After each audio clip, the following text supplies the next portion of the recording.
وفعلا ماما اتجوزت صاحب بابا، وبدأ الوقت يعدي. وكنت انا واختي بقالنا كام شهر كده متجوزين، واللي كنا ملاحظينه انا وهي ان ولا جوزي ولا جوزها بيروحوا الشغل، وعلى طول قاعدين في البيت او بيخرجوا معانا. ولما كنا بنسألهم هما ليه مش بيروحوا الشغل، كانوا بيقولولنا ان هما لسه في اجازة الجواز، وهما بيمشوا شغلهم بالتليفون. وكنت انا واختي كأننا في حلم جميل، لحد ما ازواجنا في يوم اقترحوا علينا ان احنا نسافر الساحل احنا الاربعة، انا وجوزي واختي وجوزها.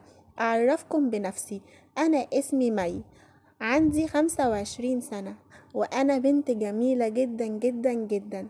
وعندي اختي اصغر مني بسنة، عندها 24 سنة. وطول عمرنا انا واختي بنحب بعض جدا، وكنا مرتبطين ببعض قوي، عشان انا ماليش غيرها وهي ملناش غيري، يعني احنا بس ما كانش فيه اخوات غيرنا خالص، كنت انا وهي بس. واحنا طلعنا لقينا نفسنا في اسرة كانت غنية جدا جدا. بابايا كان شغال في التجارة هو وعمامي، وكانوا بيكسبوا كويس قوي.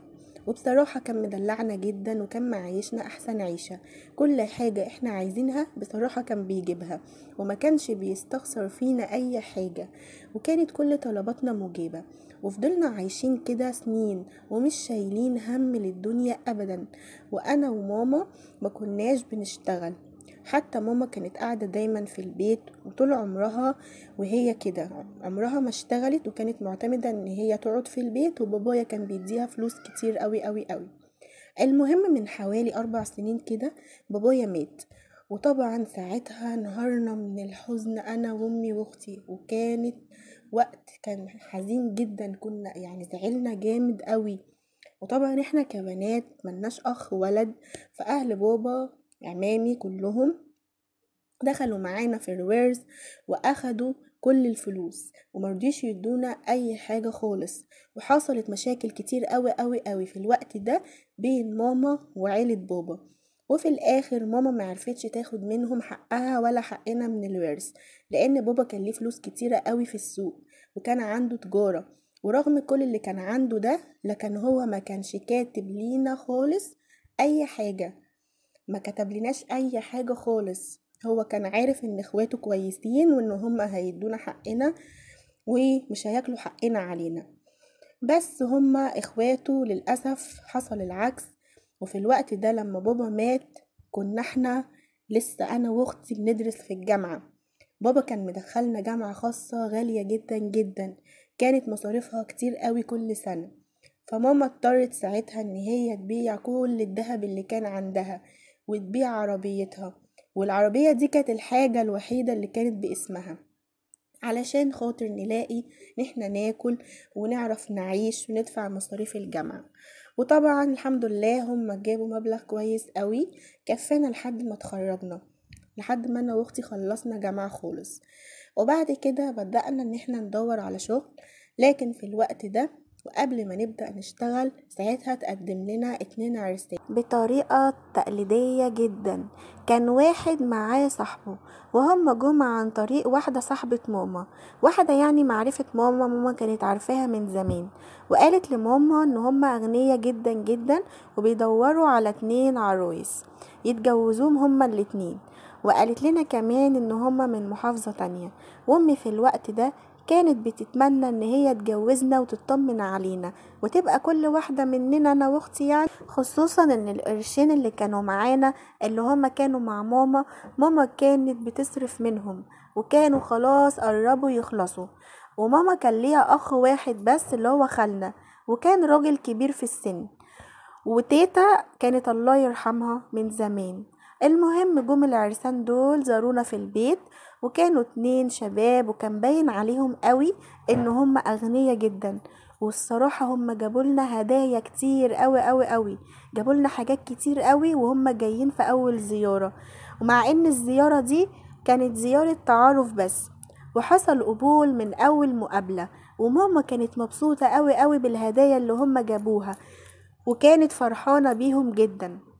وبعد كده جم مرة كمان وجابوا أهلهم معاهم، واتفقوا مع ماما وخاله على كل التفاصيل.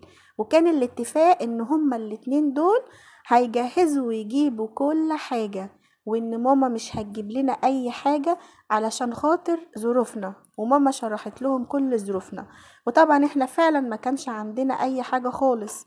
وكمان احنا بصراحة ما سألناش عليهم، لاني انا خالي كان راجل كبير في السن، وانا واختي كنا مبسوطين جدا جدا ان احنا خلاص هنتجوز وهنرجع نعيش في نفس المستوى اللي بابا كان معيشه لنا. وده طبعا اللي كنا بنفكر فيه ساعتها، او يعني ده اللي كان يهمنا وقتها. والجوازتين تموا بمنتهى السرعة في كام شهر كده تقريبا. والمفروض ان الاتنين عرسال دول كانوا رجال اعمال، وفي نفس الوقت كانوا صحاب، وكل واحد فيهم كان جايب شقة حلوة جدا جدا في مكان راقي بس في نفس المحافظة بتاعتنا، وكان فرشها احسن فرش. يعني هم كانوا عرسان جاهزين في كل حاجة، عندهم الشقة بالعفش. المهم كل واحدة مننا اتجوزت، واحنا كنا مبسوطين جدا جدا في الاول، خصوصا ان هما كانوا كرمة جدا وكانوا بيصرفوا علينا فلوس كتيرة قوي. كانت اي حاجة احنا نطلبها كانوا بيجيبوها على طول. مع الفلوس دي بقى ايه، مش تعبانين فيها. وكنا على طول احنا الاربعة مع بعض، انا وجوزي واختي وجوزها، وكنا دايما بنزور بعض ونسافر مع بعض ونخرج مع بعض، نتفسح مع بعض في احسن الاماكن. وبعد ما اتجوزنا بوقت قليل جدا لقينا ماما بتقول لنا ان هي هتتجوز واحد صاحب بابا، وهو هيتجوزها على مراته، وهي هتبقى الزوجة التانية. وانا ماما بصراحة كانت حلوة وما كانتش حتى كملت 50 سنة. بس انا واختي يعني استغربنا، خصوصا ان احنا عارفين ان هي كانت بتحب بابا، لكن هي قالت ان هي بقت عايشة لوحدها، وان هي محتاجة راجل انها تتسند عليه وان هو يصرف عليها. وفعلا ماما اتجوزت صاحب بابا، وبدأ الوقت يعدي. وبقيت انا واختي بعد كام شهر كده من الجواز لاحظنا ان انا وهي ان جوازنا قاعدين دايما في البيت، ما بيروحوش الشغل، ودايما يا اما قاعدين في البيت يا اما بيخرجوا معانا. ولما كنا بنسألهم هم ليه مش بيروحوا الشغل، كانوا بيقولوا لنا ان هم واخدين اجازة طويلة في الجواز وبيمشوا شغلهم بالتليفون. وكنت انا واختي كأننا في حلم جميل، لحد ما جوازنا اقترحوا علينا ان احنا نسافر الساحل احنا الاربعة، انا وجوزي واختي وجوزها. وقالوا لنا ان هم اجروا شاليه هناك علشان نصيف فيه، واننا هنقعد في الشاليه اللي في الساحل ده كام يوم. وفعلا سافرنا كلنا وكنا مبسوطين قوي. وفي يوم واحنا سهرانين مع بعض، جوزي وجوزها كانوا جايبين معاهم سجاير وكمان شرب وحبوب من اللي انتوا عارفينها دي، وكانوا هما الاتنين بياخدوا الحاجات دي لوحدهم. طبعا انا واختي ما كناش متعودين على اي حاجة من الحاجات دي، واحنا في الاول ما كناش عايزين ناخد، لكن هما اصروا ان احنا ناخد وان احنا ندوق من الحاجة دي. فاحنا اضطرينا ناخد انا واختي علشان ما يزعلوش مننا. ويا ريتنا ما خدنا بصراحة، لانها كانت اول مرة لينا نجرب حاجة زي دي. وبعد ما خدنا الحاجات دي ما دريناش بالدنيا بعدها، ومش عارفين ساعتها ايه اللي حصل. واول ما صحينا من النوم لقيت نفسي مع جوز اختي، واختي لقيت نفسها مع جوزي، واحنا مش فاكرين اي حاجة خالص حصلت، ولا عارفين ده حصل ازاي اصلا. وفضلنا نعيط جامد ونهارنا جدا ساعتها انا وهي، وما كناش مصدقين ابدا اللي حصل، وما كناش فاهمين اي حاجة خالص، لاننا برضو ما كانش عندنا خبرة في الموضوع ده. والغريبة بقى ان رد فعل ازواجنا على الكلام ده كان غريب جدا، كان بالنسبة لهم عادي خالص، وكانوا يعني واخدين الامور ببساطة جدا، وقالوا لنا عادي يعني يا احنا اتبسطنا ايه المشكلة. وقعدوا يضحكوا وقالوا لنا ان ده حصل لاننا ما كناش دريانين من اللي احنا شربناه. المشكلة بعد كده ان هم بقوا عايزيننا نكرر تاني نفس اللي حصل، لكن طبعا احنا رفضنا، انا واختي رفضنا، وقعدنا نزعق معاهم اننا نشرب اي حاجة تاني. ورفضنا برضو ان كل واحدة فينا تبقى مع جوز التانية. ومش قادرة اقول لكم بقى ان الاتنين اللي كانوا عاملين نفسهم ملايكة دول رد فعلهم ايه ساعتها اول ما احنا رفضنا؟ الاول كانوا معانا كويسين وبيعاملونا احسن معاملة وبيجيبوا لنا كل حاجة، لكن اول ما رفضنا ان احنا نعمل كده تاني شفنا اتنين غير ان احنا نعرفهم خالص قعدوا يضربونا ويتخانقوا معانا وقالولنا لو انتوا ما عملتوش كده احنا كده كده مصورينكم، وشوفوا بقى هتثبتوا ازاي ان انتوا عملتوا كده غصب عنكم. هيبان ان انتوا كده، انت هيبان ان انت خنتيني وانت هيبان ان انت خنتيني، واثبتوا بقى الكلام ده، يا اما كده يا اما تعملوا اللي انا بقول لكم عليه. وبصراحة احنا خفنا جدا، والموضوع ده اتكرر اكتر من مرة، بس انا واختي ما كناش راضيين عن اللي بيحصل ده. احنا طول عمرنا ابونا وامنا مدلعيننا بس الحاجة ديت احنا عارفين ان هي غلط وحرام، لان بابا وماما ربونا كويس قوي. كانوا بيجيبوا لنا كل حاجة عايزينها، بس هم علمونا الصح والغلط، وكنا عارفين ان اللي بيحصل ده حرام. وكل ده واحنا لسه كنا في المصيف، يعني كل اللي حصل ده حصل واحنا لسه في الشاليه. وفي يوم لقيناهم جايبين لنا كمان اصحابهم يشاركونا السهرة والشرب، وطلبوا مننا انا واختي ان احنا نبقى مع اصحابهم. ولما رفضت كل واحدة فينا انها تعمل كده خدت من جوزها علقة محترمة. واتفاجئنا كمان ان هو صور كل واحدة فينا صوت وصورة وهي مع جوز التانية، وقالولنا يا اما تعملوا اللي انا بقول لكم عليه ده يا اما احنا هننشر الفيديوهات دي وهنفضحكم. وطبعا مفيش حد هيصدقكوا ابدا لو انتوا قلتوا ان كل واحدة منكم كانت بتعمل كده وجوزها عارف اللي هي بتعمله.